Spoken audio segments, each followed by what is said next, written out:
How's it going, guys? This is going to be grafting for beginners part 3. In part 2 I showed you a bark graft. I jumped a little bit ahead, so now we're going to go back and we're going to discuss what's compatible with what. Can you graft a pear onto an apple tree? Can you graft a peach to a plum? Can you graft an apricot to a plum? What's the best way to do it? So this video I'm going to talk a little bit about what you want to graft on what. So let's get started.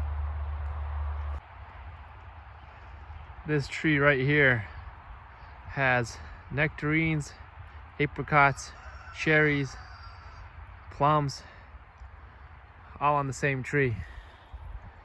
How do you think this is possible? Well, the only way to graft a cherry onto a plum is if you have an inner stem. This stem here is a bridge between the plum root system and the cherry, and there are only a few plums that I know of that cherry is compatible with. So you make this bridge between the plum and the cherry, and that's how you're able to put a cherry on the plum. Now, apricots, nectarines, and plums are already compatible to most plum root systems, so it's also compatible to this stem. This stem here is Z stem. I notched it right here to create a shoot of the Z stem so I can reproduce this stem. So now I can graft this, use these as scions, graft it onto other plums, and create cherry trees on plum rootstocks where the soil is too wet and unable to sustain a cherry root system. You can grow the cherries on plum rootstock because plum is more resistant to wet soils and clay soils. So that's the cool thing about these inner stems, is you can now plant trees where normally they were unable to grow because you can change up the root systems that they grow on. So now that we're talking about compatibility, let's talk about stone fruit compatibility. So this is an almond here. This is grafted on European plum. On the same tree, we have a Manchurian apricot, which is about to bloom, also compatible. On the same root system, here we have a peach, also compatible. European plum. Oftentimes people will tell me European plum and Japanese plum is not compatible. Well, here you have it. This tree has 2 trunks, but it's the same root system. We have Japanese plum on the right, European plum on the left. This is a prune, not budding out yet. Japanese is already blooming on the same root system. Here we have another peach, also on plum. The reason why I put everything on plum here is this is really wet soil. The water table is really high.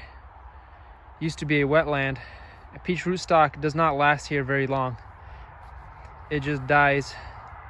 So all my peaches are grown on plum rootstock, and they thrive here on plum. Apples are all grafted to Pacific crab apple, also very water tolerant, referred to as flood apple or wetland apple. Very vigorous and resistant to wet soil. Now, plums and pears you can put on the same tree, but it's not recommended. It won't produce a very long-lived tree.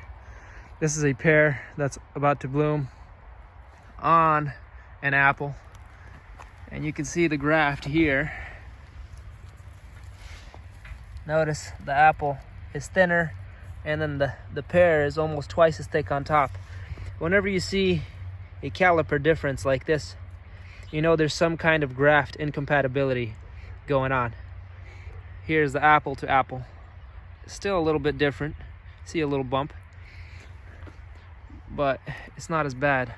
See, this is the Pacific crab apple. It has this shaggy bark, and then the actual variety right here. So pears, not recommended to put on an apple unless it's temporary and you just want to save a variety and you have nothing else to put it on. It does produce fruit, but it won't live very long. And it's full of blooms. I also have an Asian pear that's grafted to that other pear branch.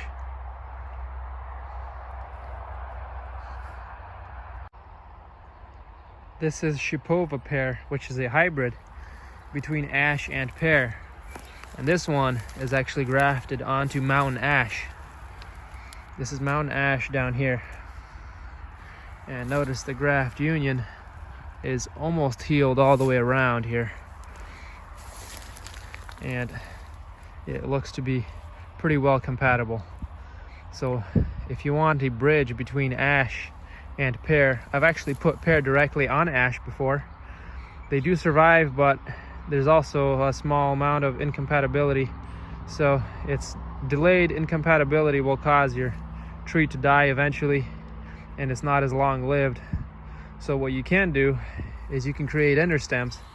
You can, if you have a bunch of mountain ash you want to graft pears to, you can put Shipova pear, which is a hybrid between mountain ash and pear, and then put the pear on here.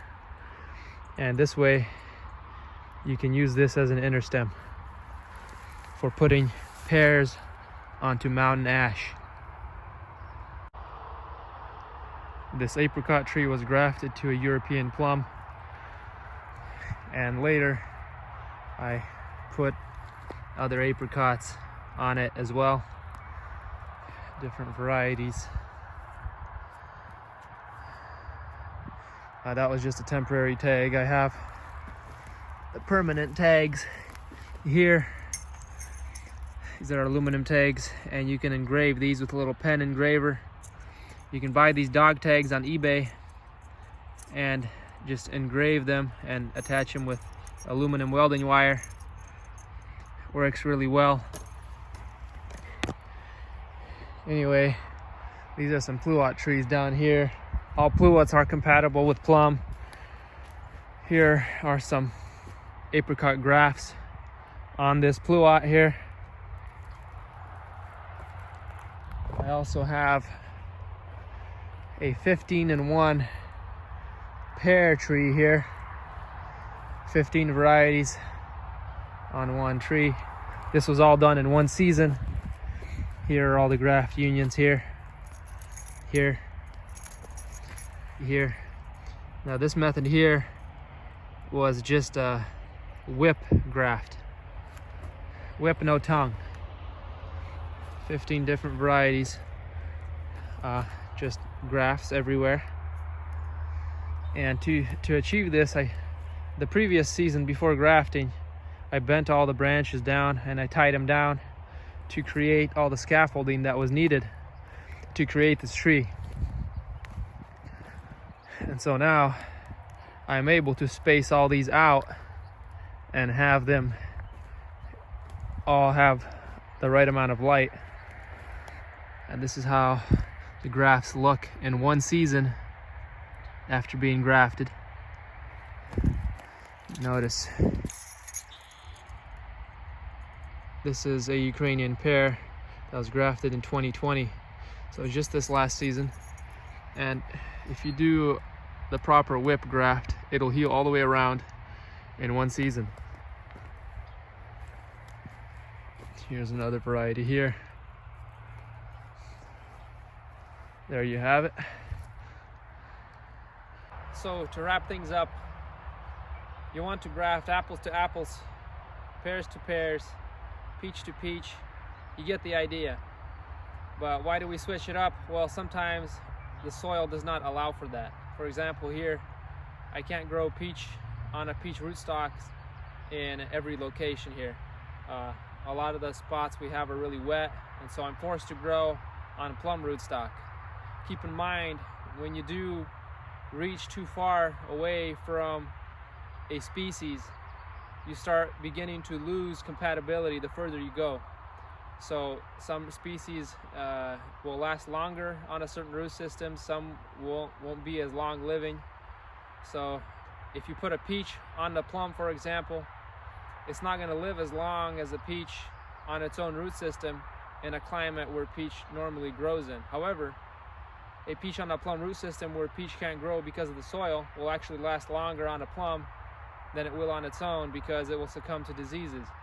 So you got to find that right balance between what root system are you going to put it in or put it on to make the tree last as long as possible. So the next thing I'm wanting to experiment with is putting some peaches onto plums, but with an interstem, something hybrid between plum and peach, like necticatum, for example.